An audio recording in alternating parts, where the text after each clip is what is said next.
கிறிஸ்துவில் பிரியமானவர்களே, ஆண்டவராக இயேசு கிறிஸ்துவின் நாமத்திலே உங்கள் யாவரையும் வாழ்த்தி ஆசிர்வதிக்கிறேன்.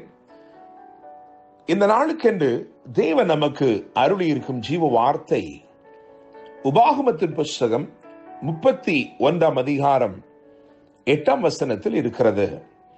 கர்த்தர் தாமே உனக்கு முன்பாக போகிறவர், அவர் உன்னோட இருப்பார், அவர் உன்னை விட்டு விலகுவதும் இல்லை, உன்னை கைவிடுவதும் இல்லை, நீ பயப்படவும் கலங்கவும் வேண்டாம் என்றார். என்னை கேட்கிற தேவனுடைய பிள்ளைகளே, 120 வயது நிரம்பின மோசே யோசுவாவினிடத்திலே கர்த்தருடைய வார்த்தையை இவ்விதமாய் கூறுகிறான். அதைத்தான் நாம் இங்கே வாசித்திருக்கிறோம்.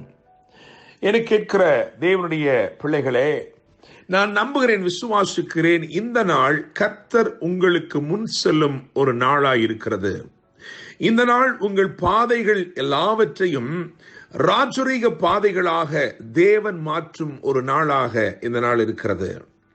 கர்த்தர் முன்பாக போகிறவராக இன்னைக்கு வாக்கு கொடுத்திருக்கிறார்.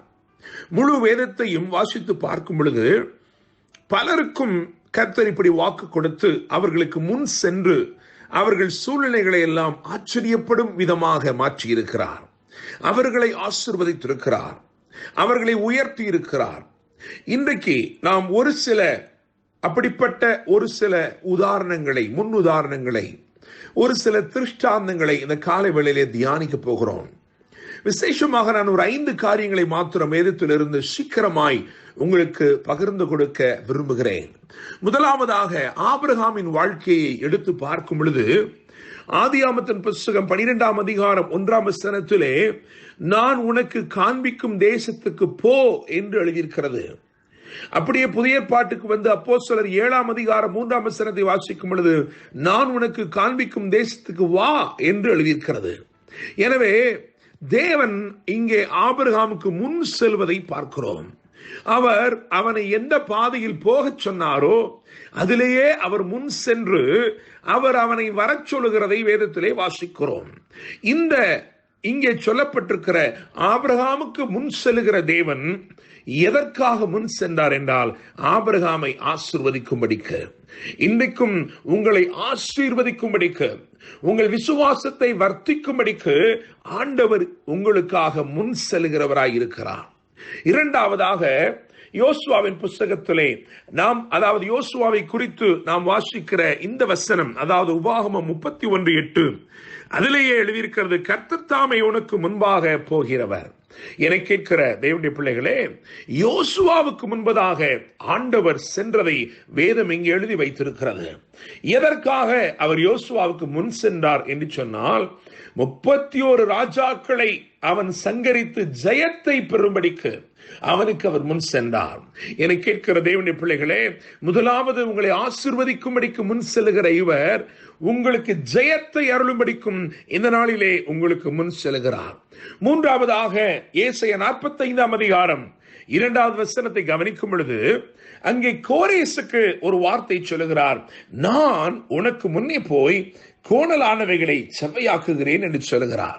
என கேட்கிற தேவனுடைய பிள்ளைகளே, எதற்காக அவனுக்கு முன் சென்றார் என்றால் சகலவற்றையும் சீர்படுத்தி சிறப்பாக்கும்படிக்கு முன் சென்றார். அவன் ஒரு ராஜாவாக இருக்கிற போதிலும் அவனுக்கு முன் செல்லுகிற மந்திரிகள் இருந்தாலும், போர் சேவகர் இருந்தாலும், பெரும் மனிதர்கள், தலைவர்கள் இருந்தாலும் அவர்கள் ஒருவராலும் செவ்வையாக்க கூடாத, அவர்கள் ஒருவராலும் சீர்படுத்த முடியாத, சிறப்பாக்க முடியாத சில காரியங்கள் இருந்தது. எனவே அந்த கோணலை செவ்வையாக்கும்படி ஆண்டவர் முன் சென்றார். இன்னைக்கு உங்கள் வாழ்க்கையிலும் கோணலானவைகளை செவ்வையாக்கும்படிக்கு, அதாவது சீர்திருத்தி உங்களை சிறப்படுத்தும்படிக்கு உங்களுக்கு முன் செல்கிறவராய் இருக்கிறார்.